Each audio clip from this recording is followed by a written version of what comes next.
crazy viral, and it talked about what it means to be poor in America. And the author of that post, Michael Green, said that the real poverty line is not $31,000 like the government's telling you.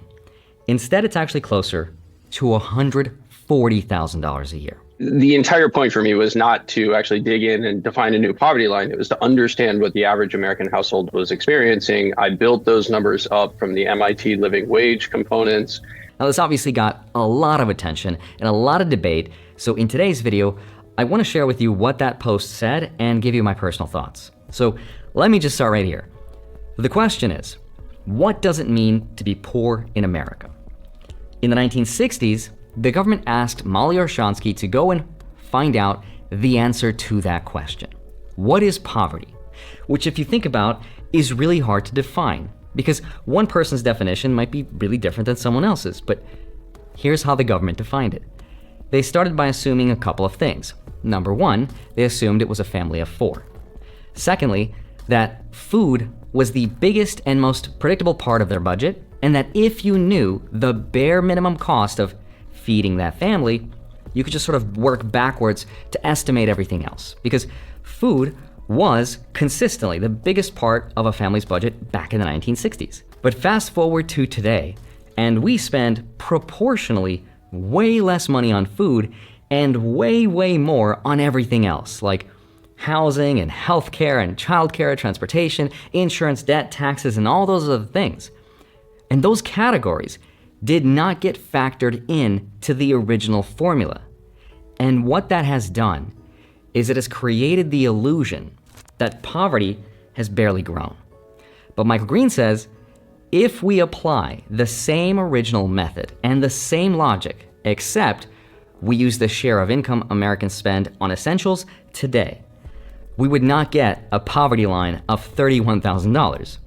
Instead, it would be closer to $140,000. The simple reality is, in a world in which in order to afford to rent or buy a home, you need a second income, childcare becomes a very real component of it. We're actually seeing more and more households who are incapable of clearing that threshold for participation in the modern economy. The last 50 years has seen an extraordinary tax cut for the wealthiest Americans and an extraordinary tax hike for those in kind of the 20th to 80th percentile. Ignoring that is really at the core of the issue. And that would mean millions of people who consider themselves to be middle class by the original definition and the original logic of the government are instead actually living in the modern day equivalent of poverty.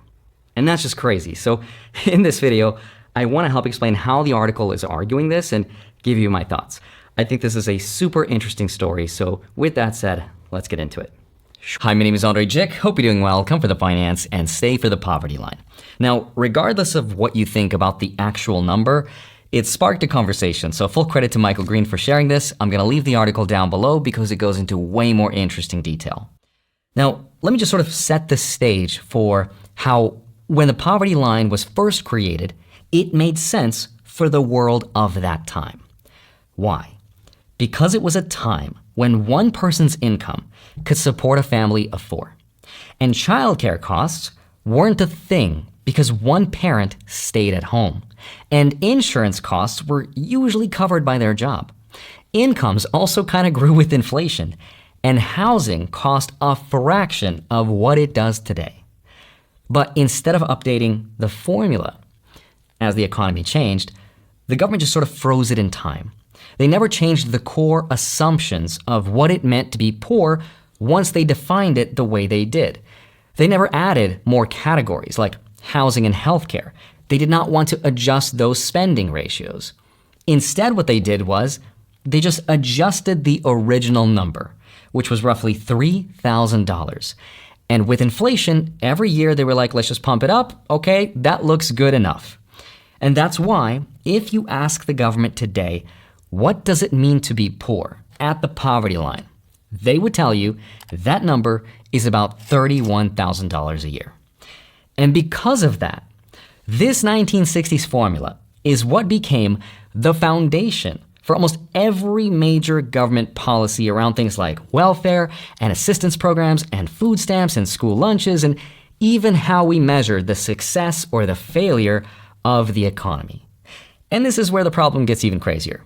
Every major spending category that is our life today has completely flipped since the 1960s. Again, back then, food was the biggest household expense, and housing was pretty cheap. Today, food is one of our smallest expenses, and housing is the single biggest burden on most families. On top of that, healthcare costs have exploded. Childcare has become a full-time salary. Paying for insurance is now a mandatory thing. Everyone has to do it. Student debt has gotten out of control. And on top of all that, we have to pay more in taxes today than ever before. And none of this really existed in the original formula. Okay then, if all of that is true, then isn't that obvious? Why wouldn't the government update the old formula then, right? Well, it turns out they tried to, a lot of times. They tried to in the 70s, in the 80s, the 90s, and even the early 2000s. Economists called the poverty line inaccurate and outdated. But changing the formula turned out to be politically toxic. Because if you update the poverty line to represent reality, that would then mean millions of more people would suddenly become poor on paper overnight. And if that were to happen, guess what the government would have to do? The government would be obligated to pay more assistance, spend more money, and acknowledge a very big economic crisis. And who wants to do that, right? And that brings us to the next question. If the old formula is broken, what would the poverty line be if we recalculated it using the same formula but with today's spending? Now, before I show you the math on that, I want to thank today's sponsor, Public. Public just released something called Generated Assets, and it brings AI into investing in a way that I really haven't seen before, and here's how it works. You type in an idea, like AI-powered supply chain companies with positive free cash flow, or defense tech companies growing revenue over 25% year over year. And Public's AI basically sends out a swarm of agents, then scan the entire US stock market, evaluate every company, and build a custom index around your idea. And what I really like is how clearly it explains why each stock is included. And before you invest, you can even backtest your idea against the S&P 500 so you can see whether your idea would have worked, so you're not just guessing. And beyond that though, Public also lets you invest into stocks, bonds, options, and crypto all in one place. They'll even give you an uncapped 1% match when you transfer your portfolio over from another platform. You can check out Public at public.com/Andrei. Thanks again to Public for sponsoring this segment. The full disclosures are in the description. So there's actually two different ways to think about this formula. The first way is the original Orshansky way, where she took the minimum cost of an essential thing, food, and divided it by the share of the household budget that it represented. And I know that kind of sounds confusing, so the easiest way to think about this is the essential thing multiplied by 3. Back then, food was the thing they used, and because food made up 33% of the family's budget, the multiplier was 3, because 33 multiplied by 3 gets us close to 100, which is the whole budget. All right, so the poverty line was basically the yearly food expense, which was $1,000 a year, multiplied by 3 equals $3,000. So if you made less than $3,000 in 1963, that meant you were at the poverty line.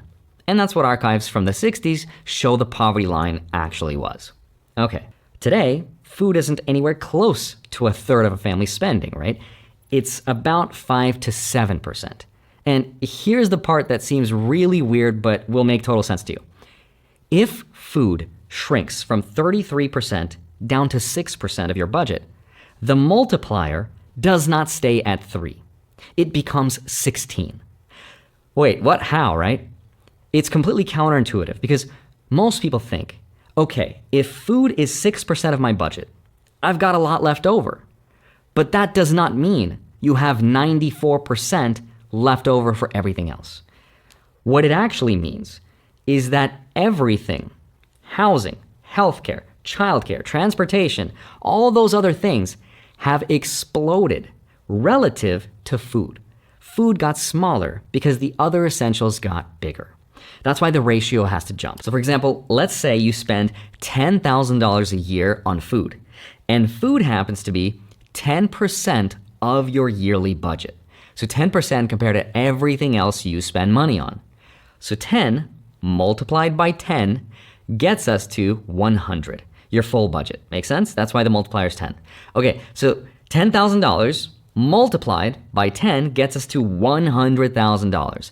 That's what this person has to make more than to be considered above the poverty line, according to Michael Green. Because relative to food, everything else would be more expensive. Okay, Andrei, none of this makes sense to me. Try again. All right, so here's another example. Let's instead substitute food with another essential thing that is closer to what the 60s looked like. Now, food was a third back then. Now it's not. What takes up a third for us nowadays, for most people? Rent, right? Their mortgage. In some cases more than a third, but let's just use a third. So we know the multiplier, just like the 60s, is going to stay the same. It's going to be multiplied by 3. Okay, so let's say you pay the national average of $2,000 a month for your rent. That's $24,000 a year. Multiplied by 3, that would get us $72,000 a year to be above the poverty line. Michael Green argues if you don't make more than that and you pay that much for rent, that means you probably don't have much left over for everything else, especially not much left over if you want to invest. That right there is the easiest way to say the government is wrong about $31,000 because today's poverty is much higher based on another essential thing that is today that is relative to the ratio of another thing back in the day. That's method number 1. Now, method number 2 uses the modern update that Michael Green, which is I think even easier, and instead of relying on ratios, what you're doing is you're going to add up the actual cost of the things families cannot avoid paying for today. Because, unlike the 60s, you don't just pay for rent. You also have to pay for childcare, which they didn't have to do on one income. You also need transportation and food, healthcare, which at that time was taken care of by their employers. And once you add up conservative national average numbers for those categories, the way that Michael Green does this, you do not get $75,000. You end up needing a net income of around $118,000 just to cover the basics for a family of 4. After you add in roughly $18,500 in federal, state, and FICA taxes, that brings you to a required gross income of around $136,500 a year.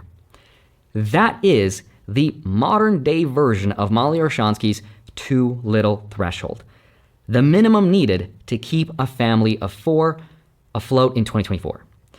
So to put this into perspective, the house